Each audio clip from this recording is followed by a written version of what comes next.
like, because you know how in the Christian says it talks about like you were born for a purpose. Like, they tell you that, right? They tell you like you have this purpose, and like I can see that you're gonna do great things. And a lot of people say, well, it's already inscribed in your heart what you're gonna do. Like it's already inscribed in you. It's you. It's different from human nature. Like human nature is like how we're built, but some people talk about purpose in our lives as if like, hey, that's what God wants you to do, right? And so, are we born with a sense of already a predestined purpose and destination, or do we freely choose it along the way?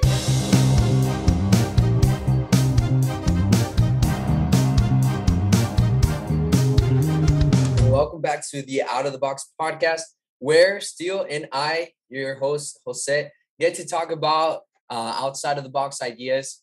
Today, we're going to be talking about if decisions are an illusion, right? And I think this is a really interesting topic just because sometimes we go about our day and do we know if we're making choices, or are we just predestined to make that same choice because we know that the person who we are would make that choice.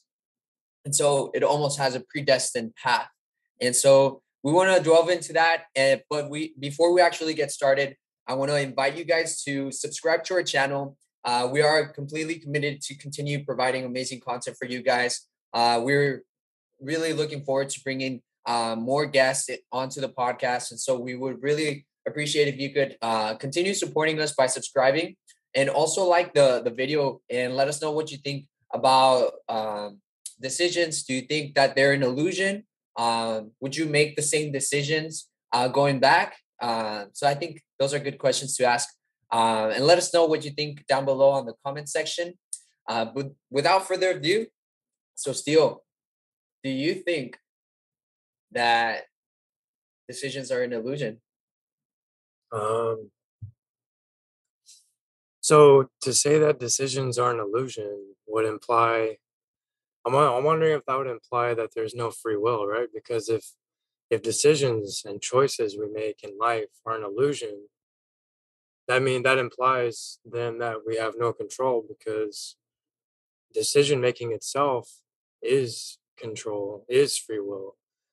We use our free will to make a decision, but if the decision's an illusion, then. So what you're trying to say is that, we think that we have control over our decisions, but inherently we don't. If decisions are an illusion, right? Yeah, that's what I'm Mm. wondering if that's. Yeah, and the reason that this topic really came out was because of the Matrix, right? I was watching the movie, and there was a line within the movie that said, they have the red pill and the blue pill, right? Of course, the red pill is the path to truth, and the blue pill is a path to, continue living in the limited sense of life. And so they would always say, like, when they put out the two pills, like, you already know what you're gonna decide. Just make the decision already, right? It's like your decision is just an illusion. We already know that you're going to pick the red pill. You just have to make it. The sooner that you make it, the less energy you waste on thinking about it. Like, oh, should I not? And it really left me thinking because, sometimes we do think a lot about certain decisions, and as we should. Sometimes there's really hard decisions that we have to make. Who we want to marry, who we want to, what we want to do with our careers, with our lives, who we want to support. So all these decisions that we have throughout our life that kind of carry on. And so it's really good to kind of think about it. But, even at that, do you think that, those things just come into play at different times of life and then just kind of seek to redeem you?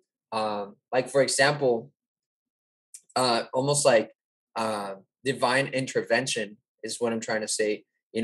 Is there a way where God can intervene and say, like, hey, this is what I want you to do, similar to the Bible, where it talks about St. Paul, and he gets hit by, he gets shocked by a light and falls off his horse and is left blind for some time, and then he heals back and then becomes a great convert in Christianity.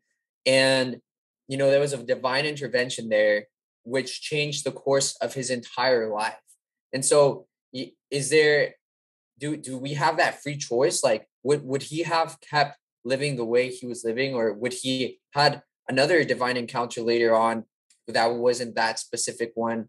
I think that those are things that I think about, like, is God intervening in our day-to-day life, and moving us to a certain direction. And so the example that I wanted to give was, like, for example, like my right now, I'm dating a girl, or we're in a relationship. And the question that came to me when I watched the movie with her was, did I choose her? Did she choose me? Or did we just find each other? Did God have the space and time to help us find each other? And so, because sometimes as we talk about things, it's like she tells me, like, oh, I'm so thankful for God letting me find you, right? For God allowing me to find you. And it's like, okay, so was that a godly intervention, a divine intervention?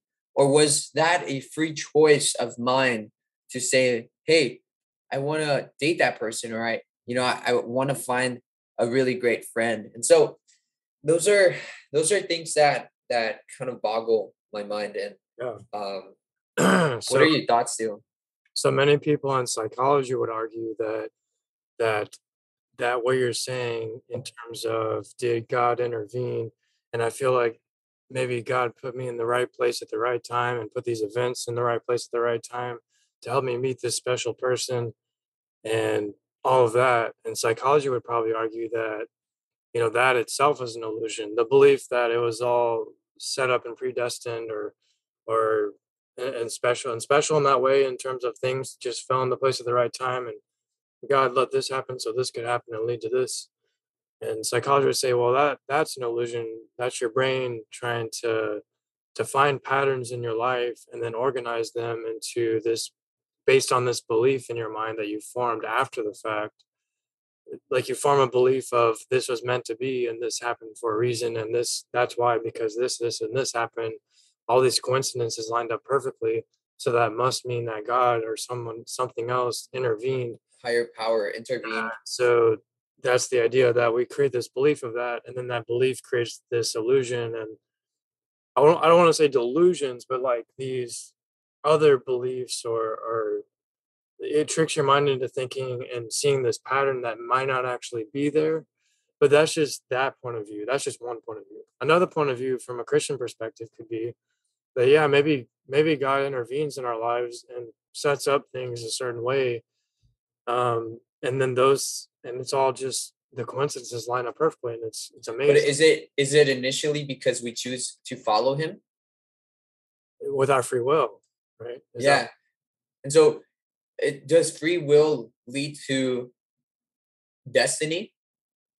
that's a tough. Is it do we have, like, or maybe they're like a mixture of each other? You know what I'm saying? That's why Like, it's so free complicated. will I kind think of leads to a destined life, to a destiny, right? Which in the Christian sense, it's heaven, right? All Christians want to get to heaven. And so if they freely choose God, then their destiny is going to be heaven. And and that so reminds. do decisions, once they're made and completed, do they have a certain destiny to Yeah, then, themselves? yeah, like, You know?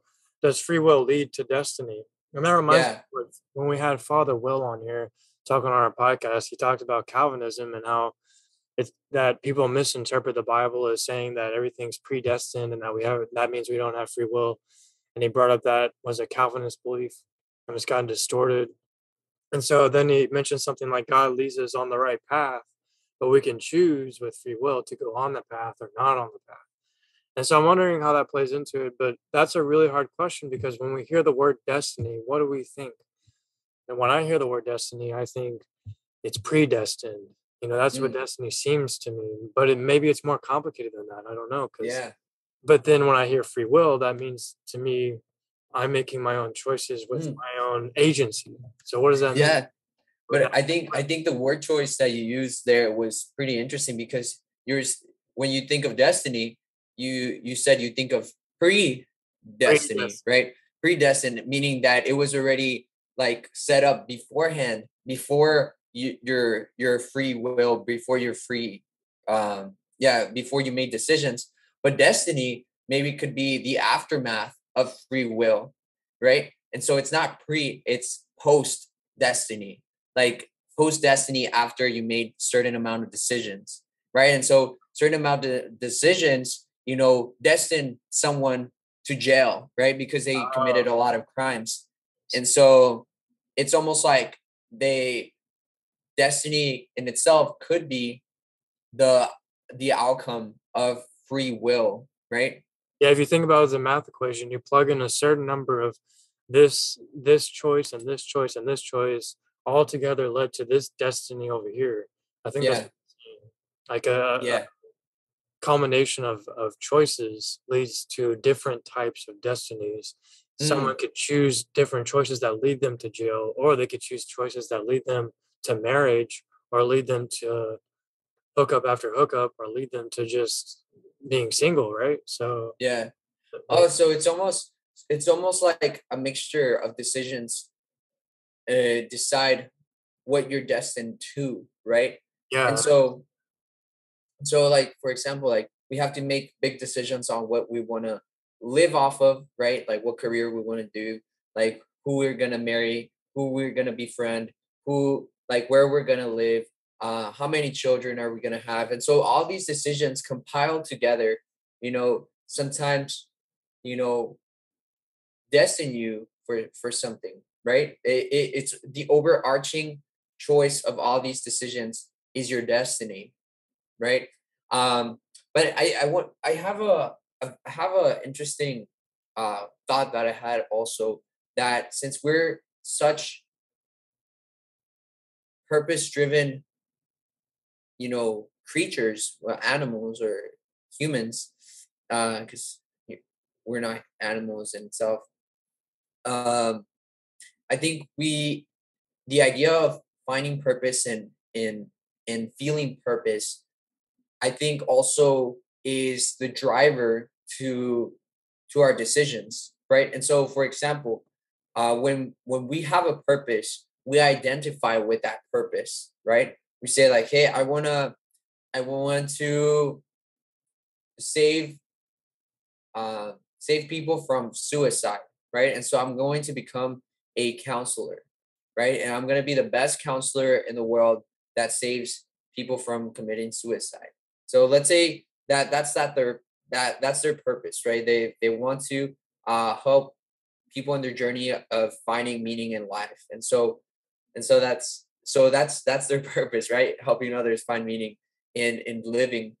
And so with this, they identify with that sole purpose, maybe because they've been in that situation before or not, but they identify with this purpose, meaning that they're going to make decisions that align with this identity, meaning that the possibility of a predestined life could be possible.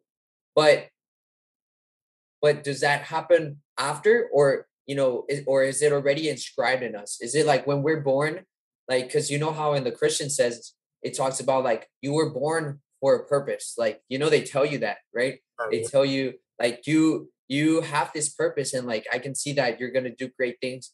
And a lot of people say, well, it's already inscribed in your heart what you're going to do, like it's already inscribed in you. Um it's different from human nature. Like human nature is like how we're built, but some people talk about purpose in our lives as if like, hey, that's what God wants you to do, I right? And know. so, are we born with a sense of already a predestined purpose and destination, or do we freely choose it along the way? Because, for example, like who knows, like there's gonna be several different careers built, within the next 5, 10, 20 years. And so with the world constantly changing, who knows, like if people will eventually become some sort of different career, right? Maybe the essence of the purpose still remains, but the how they do it is all those free choices along the way. So yeah, that's a good question. I do hear that a lot. Growing up, and I'm my first impression is to be a little skeptical, and maybe that's because of all the people I've talked to over the years, from all sides of life, from agnostic, atheists, and different religions. So like, I'm inclined to. My first instinct is to be skeptical of the idea that we're born with this. We're born with a job we're going to have for the rest of our life without living life. You know, because the idea that we're born with a clean slate is evident to me. Not completely clean because there's obviously genetic predispositions that are carried over, but until we start taking our first steps in life and walking and then going to school and then having experiences, people can have drastically different experiences. They could be abused as a child and that could change their life path completely and take them to a different life path.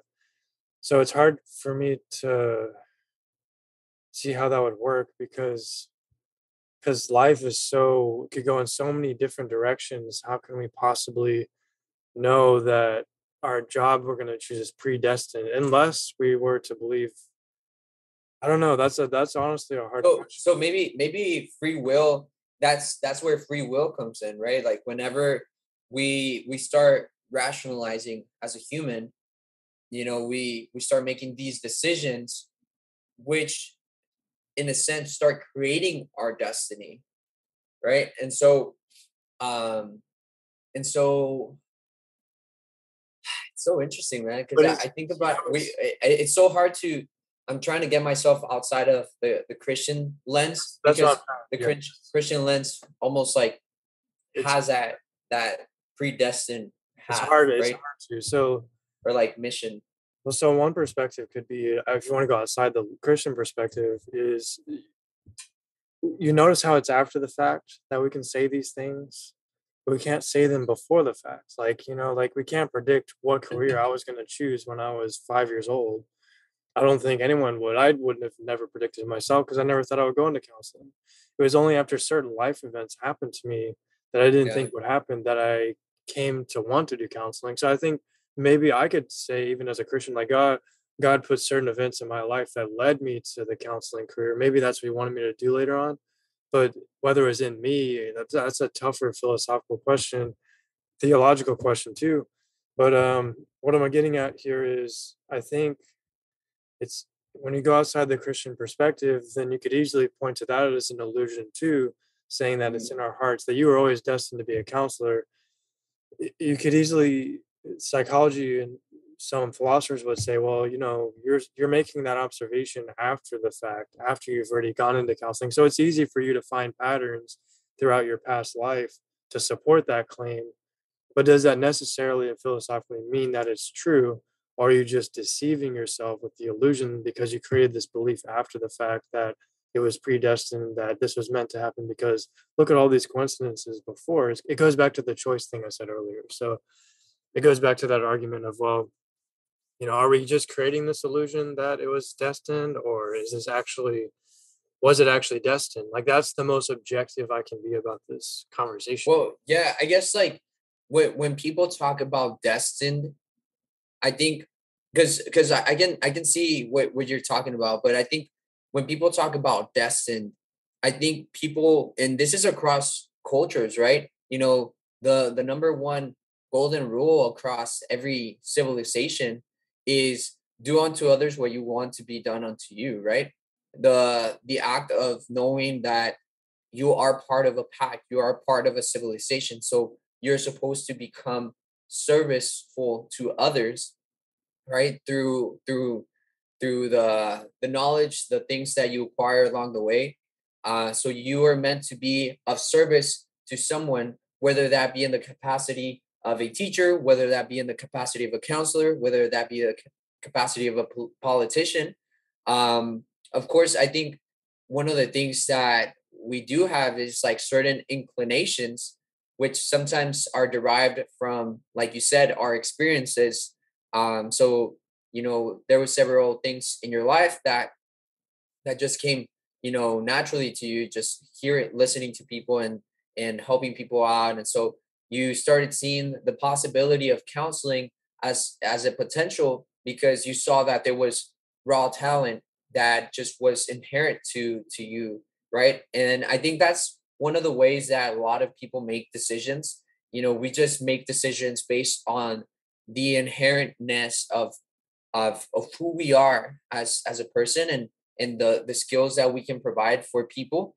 Or life. And so we end up choosing a career path along the way that is associated with our natural talents, right? But I think that the that the golden rule, or the mission of humans in a sense, is to be of service to others. And because when one is in service to others, even Gandhi said that you find yourself in the service of others, right? And so for people to know who they are, they need to be in service, right? And so I think that's maybe the what somebody could potentially say is predestined. You have to be of service to society. That's the innate human being uh drive, right? Yeah, And for of course, one can say, like, there's different levels of you.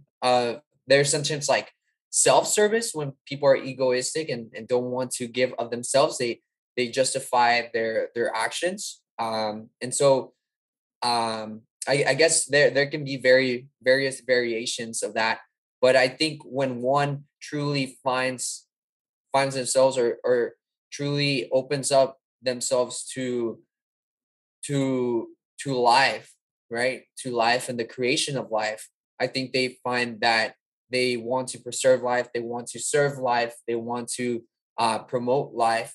Um, and so any variation of that is just um, the opposite would be to destroy life, and to just yeah, to put down others. And so I guess, like, that's based on uh events in life that you know cause a person to not support life. And maybe um those are different things. But I do you understand where I'm trying to go with this? yeah, you're trying um to point to an example of a universal predestined uh, thing, and which yeah, is do unto others how you want done to you. However, the only I think that's good because the majority of cultures and people, I would argue, probably follow that rule: do unto others as you want done to you. The only problem is there's a few outliers in terms of psychopaths who don't do unto others as they should be done to them. Because psychopaths have, there's theories that it's a physical brain abnormality that breaks the connection between emotions and decision making, or something like that. And so it's like, how do you explain the psychopath who definitely does not follow that predestined law to yeah, do unto others as to yourself? as to others, yeah. And I That, think that's i, where, I think that's like what sometimes in my ethics class or philosophy class we would talk about. How, then what's the standard, what's normal, right? Like, do they have to, like, be conscient, and do they have to be able to express themselves fully? Is there an IQ level that is this standard? Because um Jordan Peterson talks about this, that sometimes our career is based on the IQ that we have, right? And so different IQs almost predestine us to different categories of uh, I think it is, of jobs, right? But then there's other scientists who talk about the malleability of our IQ. And so does that mean that we can aspire, essentially, if we work at it, to raise our standard, and be able to work in another field? Um, yeah, it makes you wonder. Yeah. so Well, so yeah. maybe that's the free will part, like that we can freely choose. Or how in the Indian sense, there's the aspect of accepting your caste, right? That there's different caste, and if you're born in poverty, you stay in poverty. If you're born middle class, you stay in middle class. If you're born rich, you stay rich. And so there's these caste systems where they learn to accept their level of life and find fulfillment in it. And so sometimes we think that that fulfillment can't can't be found in other things, right? And I think that's what our decisions essentially like lead us to a greater fulfillment of life, right? I think if we talk to someone and we say like, well, what are your decisions essentially lead to? It's a greater fulfillment of life, right? That's essentially what people want, right? Because people have gotten to the Yeah. top, made a lot of money and success to according to the world, but then they feel empty because their decisions haven't led them to that fulfillment, and so they're trying to regain Okay, sight okay, of so the fulfillment, or maybe they that's have reached universal. fulfillment Yeah, and they're happy and great for them. what you just said is a universal example then. Because I think Yeah. even psychopaths want fulfillment. Everyone wants fulfillment. I don't think anyone can deny that, right? Hmm. Wouldn't that be a that's probably the universal predestination you're looking for then? Yeah, Yeah. the ultimate fulfillment of one's true desires. Yes. And I think every human wants that, right? Chasing it Yeah, in one form or another, even when they're and trying. our decisions lead to that, Yeah. right? Yeah. So in that sense, maybe decisions could be predetermined, or like could be an illusion, right? And so it's almost like, Yes. Yeah, based on that universal idea that everyone seeks self-fulfillment. and I mean, and I think we can go into like what fulfillment means. If we can maybe say like it's truth, right? We all want to seek truth, and sometimes we depending on the questions that we ask is how much truth we are able to acquire. But truth fulfills us because who wants to live in lies, right? Other There's some people that do like to live in They don't lies, want to be or liked. I think that's what. but they create their own version of a truth, Yeah, or what like they think is psychopaths truth. But they compulsion. want to Yeah. they yeah, because a psychopath, they think the truth is to be crazy, and like to kill. They Well, themselves don't think yeah. that they're crazy, I but think I think they don't want to. they're still trying to seek their truth. I think even psychopaths don't want to live in a world of lies because then they recognize that there's no organization or order because then you don't know anything is true and then you can't live. So I think psychopaths enjoy lying to other people like compulsive liars do, but maybe they don't enjoy people lying to them. So I think even Yeah, so I think that's another universal thing. No one wants to be lied to, right? I don't. yeah, yeah. People want to know that if I drop a cup, it's gonna fall. It's not gonna go up to the sky, or it's The gonna like sake of come organ. running towards me or something. Right? There's like universal truths that human beings naturally want to seek. Right? Um, but do you think there's yeah? Okay, so I know we were talking about levels of fulfillment, but maybe we could add this snippet here. You think that we need uncertainty also to have fulfillment? Uncertainty because we Because if we're talking about predestination, we almost kind of know what the path is to that yeah, destination, we already right? know But it's what if gonna there's an accident along the way? Like, let's say in a driving scenario, let's say there's an accident, you have to take a reroute and go through another way, maybe still to get to that destination, but you have to now go different steps. And so uncertainty and fulfillment, do like, is there a combination of those? Like, do they play in the same scenario? yeah, like if then some throws you off of your fulfillment destiny. Because that means if there's uncertainty, you have to be open to make decisions that reroute you to continue to get to that Yeah, destination, 'cause I right? think I think everyone's chasing fulfillment, and yeah, Yeah, the uncertainty fulfillment. is like you're saying, like an obstacle that gets in the way of that fulfillment that you're chasing. It could, or even hide in it. You got to reroute around that. Yeah, and I think one thing I want to briefly touch on is and we can continue talking about that too, but is the idea of choices like the Matrix, the red and blue pill? That's a binary choice. You only have two choices. A lot of computer programs, some of them are run on binary choices, zeros and ones. So that makes me wonder: we could argue that different things depending on this question of whether is there a finite amount of choices in the world, in the universe, or is there like an infinite amount of choices in the universe?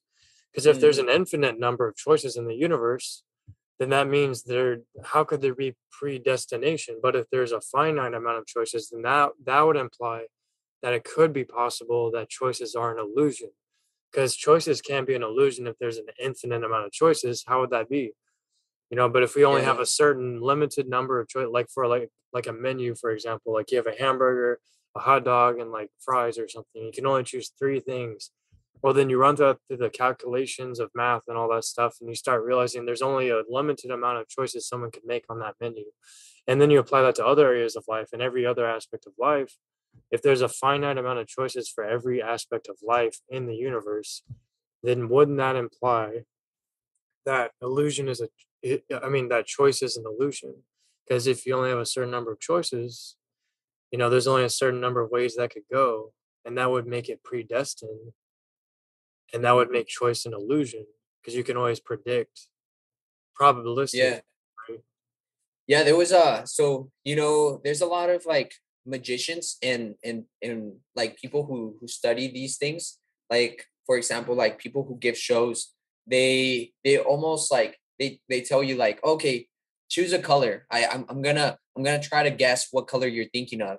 And then they're like, you're thinking of red. And they're like, oh wow, like I was thinking of red. But it was because, people are those people are so good at psychology that they put different things in their environment that were red, for example.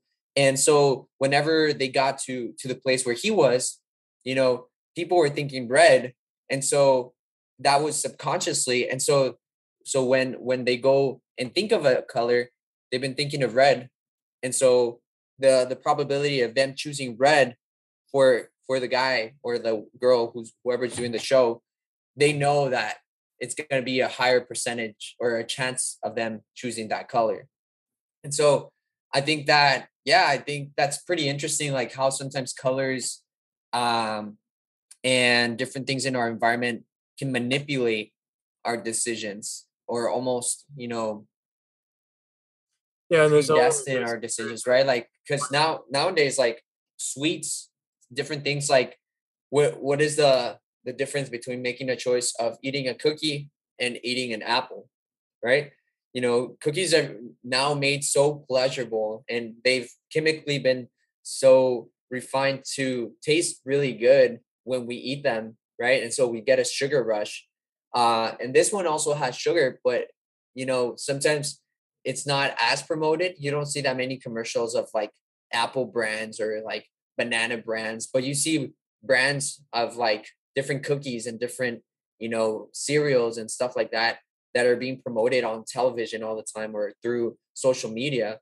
And so I just think it's so interesting how sometimes it's just so much promoted, and that in itself, in the psychology of humans, can sometimes make them feel like, oh, I need that fulfillment. I need well, that cookie. that's because you're right, because there are more choices now than there ever have been.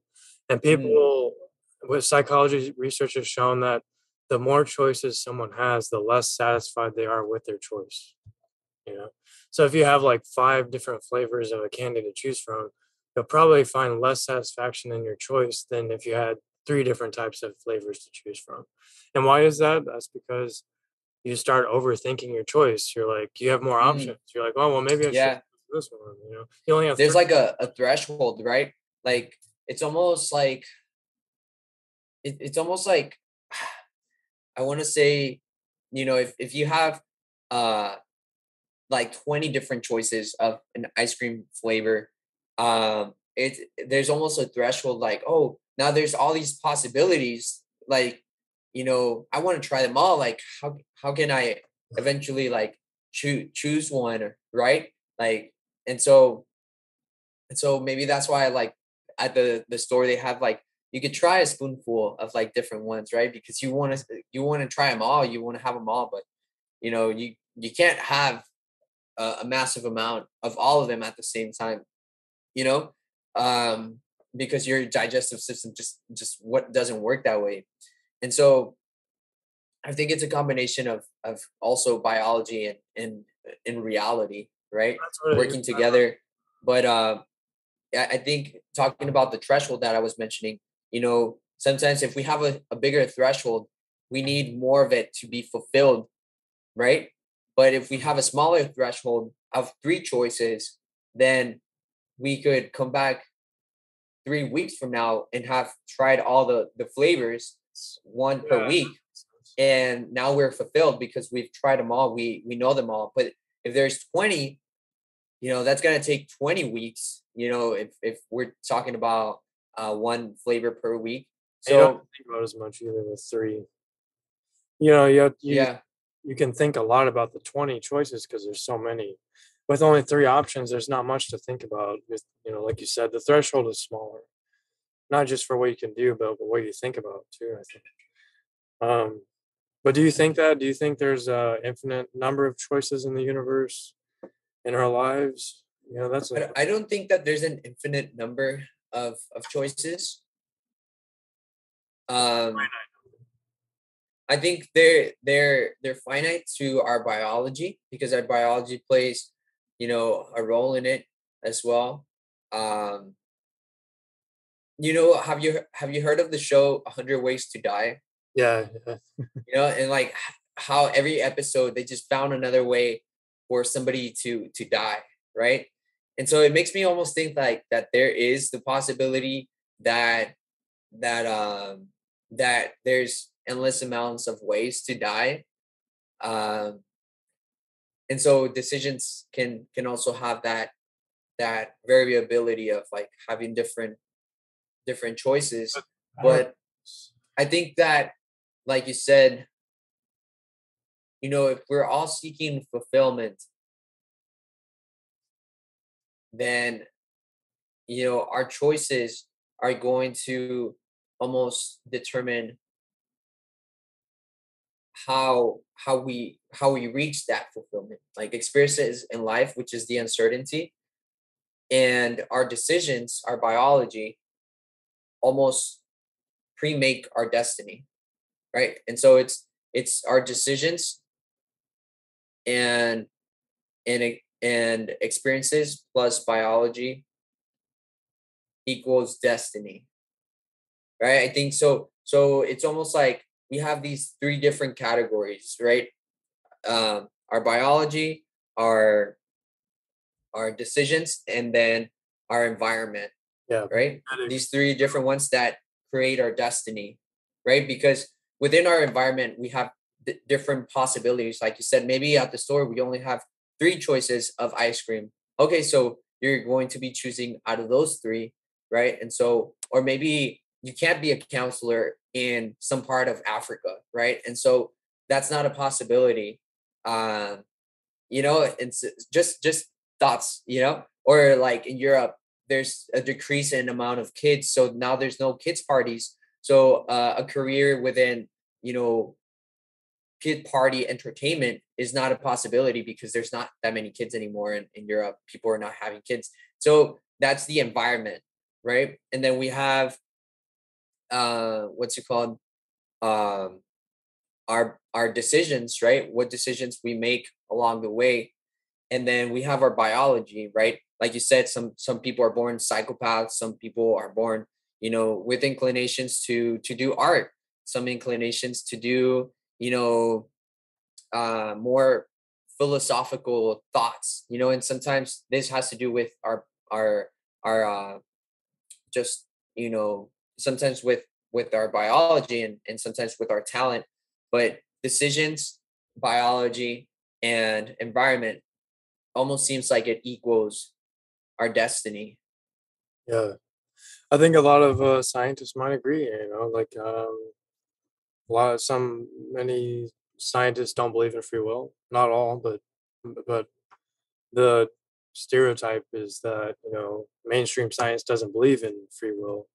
They believe it's an illusions because genetic predispositions, the way the neurons fire and all that stuff, kind of like what you're saying, environment plus genetics, nature and nurture leads to, you know, we don't have choices, we just, but that's really complicated though.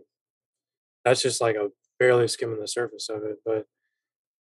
But the infinity thing really confuses me because I'm not sure if infinity really even exists in real life. It's a Mm, concept. Infinity it's is a a concept. concept, like Like we the should, number zero, right? yeah. Because like really, can you really imagine an infinite number of like, let's say, particles or rocks, like a small little like circle or something? Can you imagine an infinite number of those in the universe? I really can't. Because the reason why is because the concept of infinity is that it's a number that just keeps going on forever for eternity. But does that even really exist in nature in the real world? Yeah, Because well, there's like the Fibonacci sequence or something like that, right? Like yeah, that, or like pi, right? The mathematical uh phrase of pi, right? Where just like it's a number that keeps going and going and going and never ends. And so in school, they almost have to cut it at some point so that you could do mathematical equations with it, because otherwise, like if it continues with infinity, then it never gets to it. Like you will never reach an answer. And yeah, so it's almost like it's almost I feel like how, taking it back into a Christian sense, we talk about eternity, right? And heaven being eternity. outside And time. so that's outside time, right? Outside of a finite universe is another dimension where eternity is. That's why in the Bible, when Moses asked the burning bush, "Hey, who are you?" He said, "I am." I am means that he was, he is, and will always be for So eternity. So, in a sense, when God spoke to Moses, he said, "I am infinity. I am," because I'll continue to it's be. outside time. Yeah, It's outside time, and so I think sometimes I am infinity can create infinite amount of things in our world, right? It can we can't create. It's understand. almost like leave a fingerprint uh of infinity in our world, right? Yeah, I think outside, So I don't know how that leads to decisions. maybe Like outside the fourth dimension, that could be true. That when you go outside this fourth dimension of time, infinity, eternity exists. But me and you right now are inside the fourth dimension of time, and we are therefore we're burdened with the finite rules of the universe. We have to follow finite everything, and so I'm wondering if in our fourth dimension but there do is a do you know, to our question earlier, would we really want to have infinite amount of decisions in this yeah, finite world? yeah. Like, because otherwise we would go crazy, right? Yeah, So I'd rather have some decisions, like a limited amount, because I guess, I might have misinterpreted your comment, but it almost felt like we're burdened yeah. with not being able to have infinite Oh, I see what you're saying. Yeah, I was trying like to decisions. a fancy way to say like we have no choice. Basically, is what I'm trying to say. Like in the fourth dimension, we have no choice but to deal with the finite rules of this universe because that's the universe we live in right now. But if we go outside the fourth dimension, then maybe there is an infinite amount of choices because that's when you get to infinity.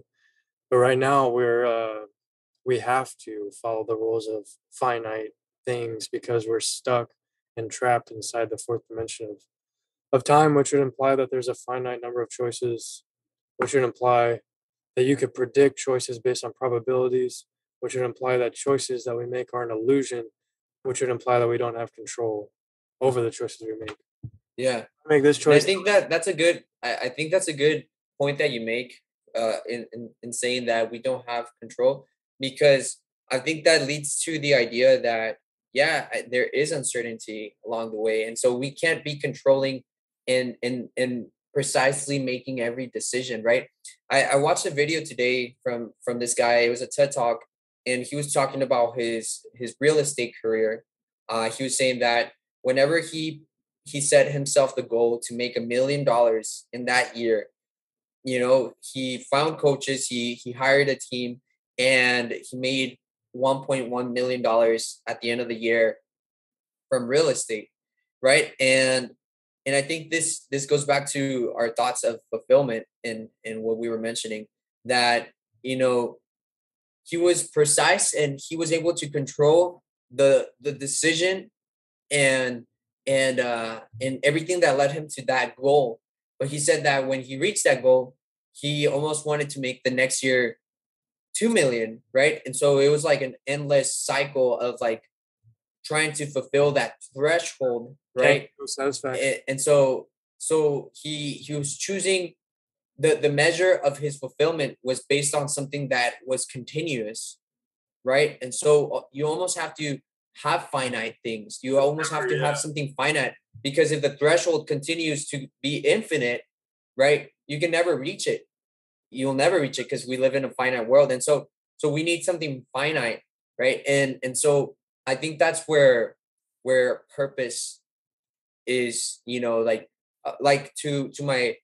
um to my aspect to my comment earlier about Indian culture having the caste system. A lot of people, they felt fulfilled in their caste, because they were like, this is my threshold, you know I can't go over, I can't go under, this is my threshold. And I think a lot of people found fulfillment in that, because it wasn't limiting them to be on a cast. It made them understand what their threshold was, and so they could be fulfilled within any of those categories, right? They rich, middle class, or poor. But it was just like they just had to define a threshold. Like, what am I gonna do? What is my life? How am I gonna serve? And this is how I'm going to serve. So I must continue to live within this threshold. And if I continue to live within this threshold, I will be fulfilled and happy, Yeah, right? And so I exactly. think that sometimes, to the point of the other person from the TED Talk, he was basing his threshold on something that was continuous. And so if sometimes I think that's where we where we maybe make not a mistake, or maybe lose sight of fulfillment, right? We lose sight of fulfillment. We think fulfillment is the same thing as success, right? And if we are successful, then we must be fulfilled, right? But time and time again, we find that the goals that are successful don't lead always to fulfillment, right? And so fulfillment must be something that is almost like a mission, a purpose. And and we have to define that. And once we know what that is, which most of the time is to be of service to someone or some people or some group of people, uh and help them with something, like that's what business does. It helps solve solutions to problems. And um and so it's always to be of service. But in what format, it changes, right? And so it's just it's interesting to think that fulfillment. I didn't think it was going to be like a big aspect in this conversation, but almost seems like fulfillment is that thing that we all want to find, right? But I think that, to your point, limiting the threshold of fulfillment almost makes you happier, right? That was one of the things that we kind of Yeah, that we can't. touched on. Yeah. um The other and thing, also and also tying it back to decision making.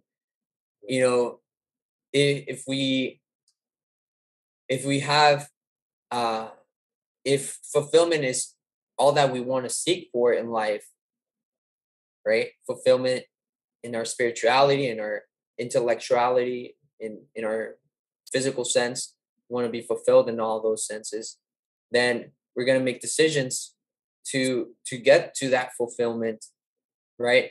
Which means that there isn't a limited, well, potentially there is a limited, like a limited amount of choices. But if we want to be fulfilled, we have to choose, different choices, Oh, right? And so, yeah, yeah. Because if we have to choose, if we want to be fulfilled based on what you're just saying, we would want an infinite number of choices, because that's the only way we can have an infinite fulfillment. And what does the Bible say about that? It says you're not going to find infinite fulfillment on earth with earthly desires or earthly things.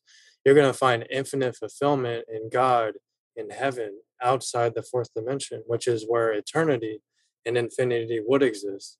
And so I think that makes sense what you're saying. Like that, you just made a really cool connection there. That on earth, no wonder we can never find fulfillment, because everything on earth is finite. Everything, whether it's drugs, sex, parties, money, any of those earthly desires are finite. They're never going to fulfill us because they're not infinite.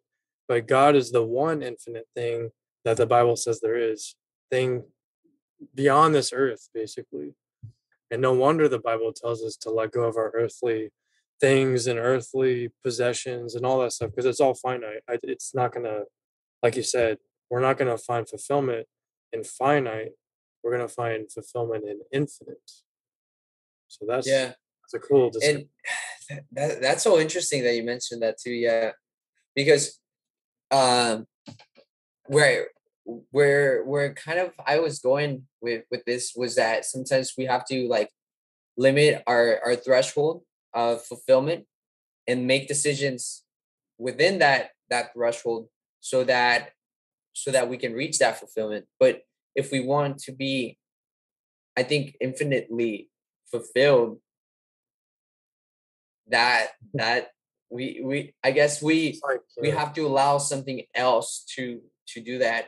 Or does that mean a day-to-day thing? To well, be infinitely fulfilled I think it means means relation. waking up every day and choosing within that threshold I mean, to honestly, I think it's a relationship with God.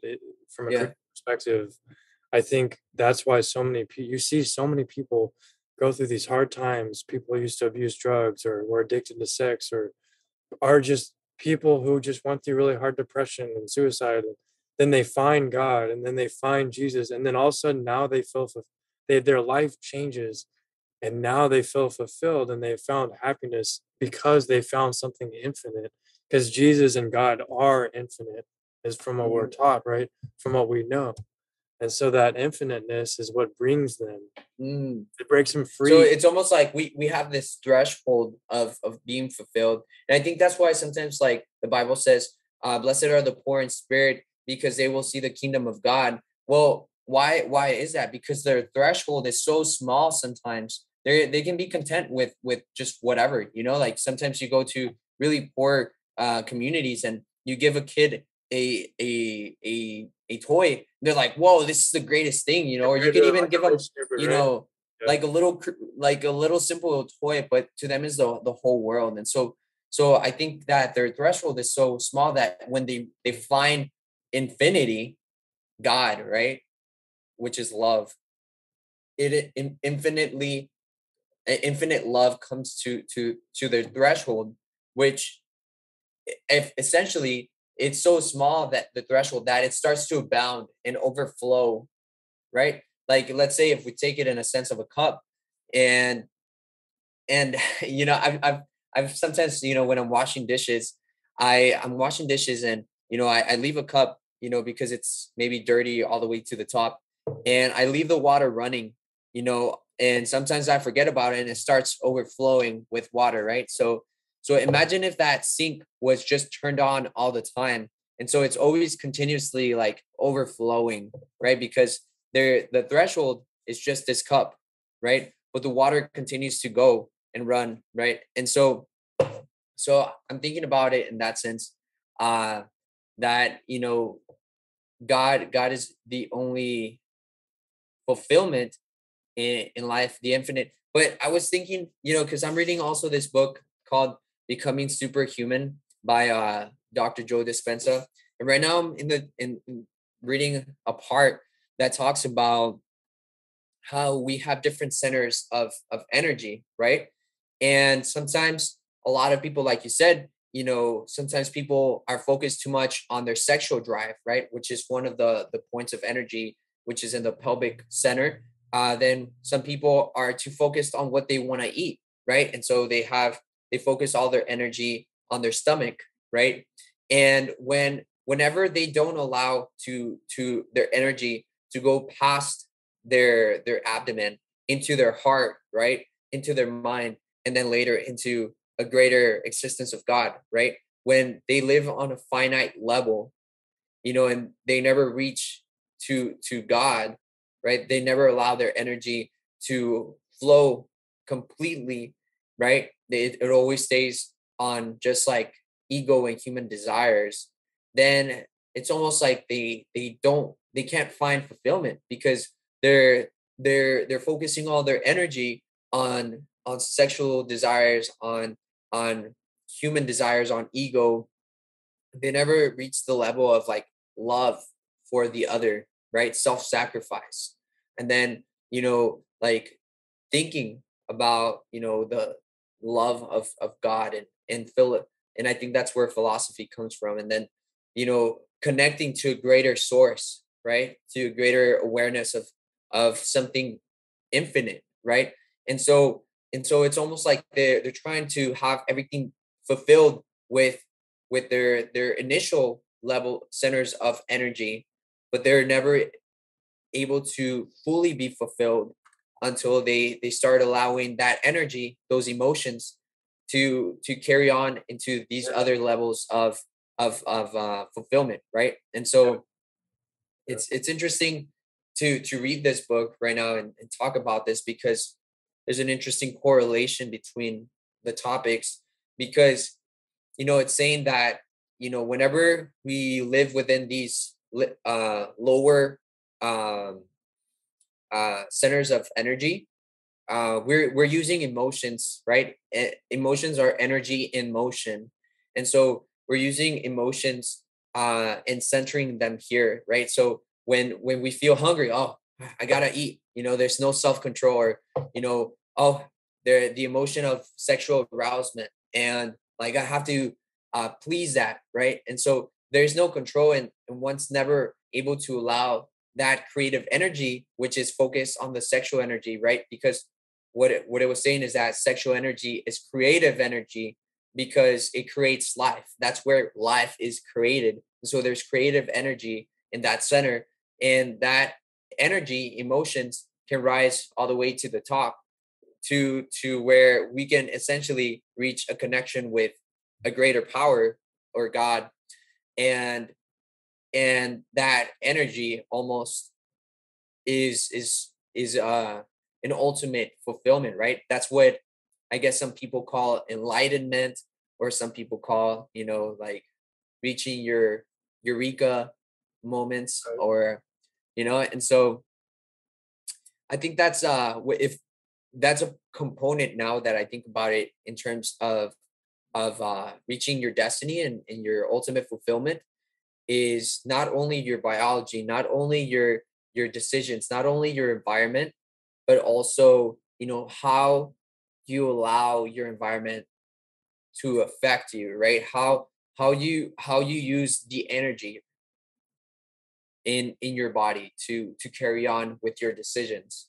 Are you able to have energy uh flow completely? It's so interesting, man. I think Yeah, this that's is great. this is an on tap territory, at least in my life, but it's just I'm making these connections at the Yeah, on that the is. fly. And so that definitely, that could tie into the, yeah, that definitely ties in somewhere on the decision process. The last thing I was thinking about is free will. My last thing is like, for the record, may not seem like it so far, but I believe in free will, and I feel like free will is real because I feel like I make choices and I have agency to make those choices. But I do admit that I find it hard to find evidence of that when we talk about these things and all these philosophical problems and questions, it becomes really muddy, and then I get really confused about free will. So, and that's why I think free will might be a topic for a whole other podcast, But just I just kind of want to throw that out there, Like I believe in free will, but it's complicated. It's like the most complicated thing. I feel like. Um, what do you think in these last few minutes? Like what are your thoughts on free will? Like, do you believe in it? Like, what do you think? Yeah, I guess after talking about it, I think free will, in its sense, is almost a a tool that helps us reach a certain destiny. Yeah, It's you can't have destiny without free will, and free will can't exist without destiny. Because if you don't have a destination, how are you going to make decisions, right? How are you freely going to make decisions? And the aspect of saying free will implies that you're free to make those decisions. And so sometimes, when we talk about manipulation and like psychology, and how sometimes marketing can make us want something, right? Like, for example, want, like, for example, like, I know you really enjoy the hot toys. Like, let's say they promote a new character, or like they have now they're selling the three Spider-Mans all together, and like it, and they promote that. It's almost like, oh, it creates an impulse to want to make the decision to buy it, right? So it's sometimes like, you know it has to be present in the environment in order for you to make that free choice to buy it, right? Or has to be available in order for you to purchase something. And so and so I think free will is part of an equation to essentially reach fulfillment. It's not the sole uh the sole component that reaches fulfillment. I think fulfillment is is is equal to different things, like I said, like biology, environment, free will, and how we use our energy uh, to impact the world.